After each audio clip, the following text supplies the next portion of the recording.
Yan mga kaagos, nahuli ko siya. Dinakma ko lang. Dapat dalawa yan. Yung isa nadakma ko na, hawak ko na sa kamay ko. Pagpalag, nalaglag ulit. Tapos nakapunta sa malalim ulit. Kaya yun, una nahuli ko to, dinakma ko itong isang to. Tapos nung balikan ko ng mga 1 o'clock, nakita ko may isa pa. Mas maliit sa kanya ng konti. Tingin ko itong nahuli ko babae. Yung pangalawa na nakawala, lalaki. Hinahanap siguro siya. Tingin ko buntis to mga kaagos eh. Kaya pakakawalan ko na lang, kawawa. Diyan ko siya nahuli oh. Ayan, sa ibaba. Ayan. Mahaba yan mga kaagos oh. Ayan yung bingwit ko pa oh. Ayan yung floater oh. Umakyat siya dito, pumunta siya sa mababaw. Umakyat, papunta dyan. Tapos napunta ron. Diyan ko siya nakuha sa parting mababaw. Pero ngayon pakakawalan ko siya, babalik ko siya rito para magkita ulit sila nung partner niya.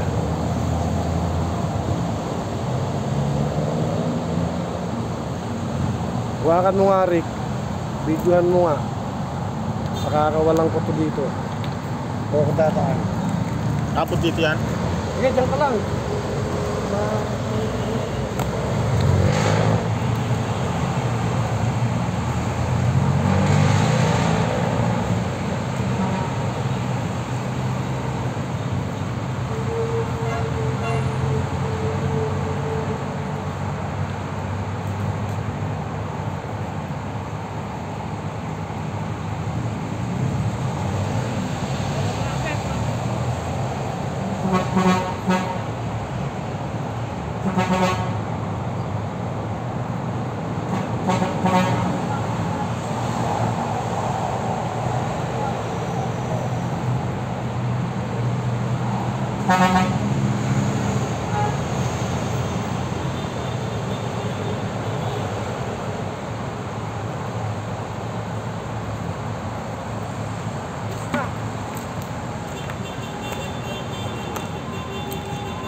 Yan na siya, nakawala na mga kaagos. Tingnan natin. Dito ko siya pinakawalan, pumasok sa may bato. Nakabalik na siya.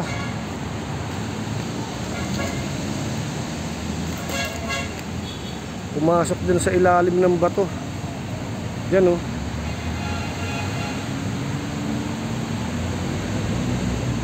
Ayan yung bingwit ko. Sino natin itong bingwit.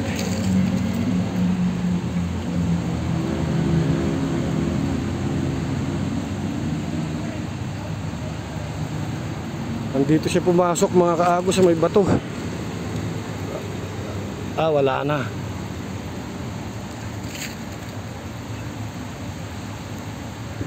Diyan ko siya nahuli dun.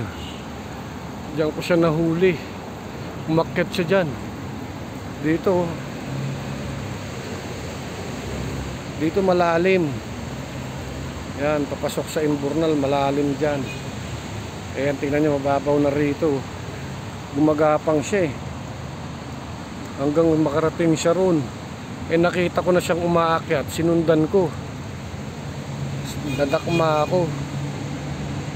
Tapos maya maya mayroon pa ulit isa. Hinahanap na siguro siya. Kaya yun, naawa ako. Pinakawalan ko na lang. Kasi parang buntis tong nahuli ko eh. Naghahanap sa kanya yung asawa niya. Kawawa naman. Ayan, sana dumami sila dyan. Pag dumami na kayo, huhulihin ko na kayo. Ayan o. Ayan, dito ko siya nakuha mga kaagos. Ayan o, dyan siya umaakyat kanina o. Umaakyat siya dyan, mababaw yan eh. papunta ron, mahaba pa po yan. Punta yan dun. Okay mga kaagos, malaya na siya. Sana dumami sila dyan. Bye mga kaagos.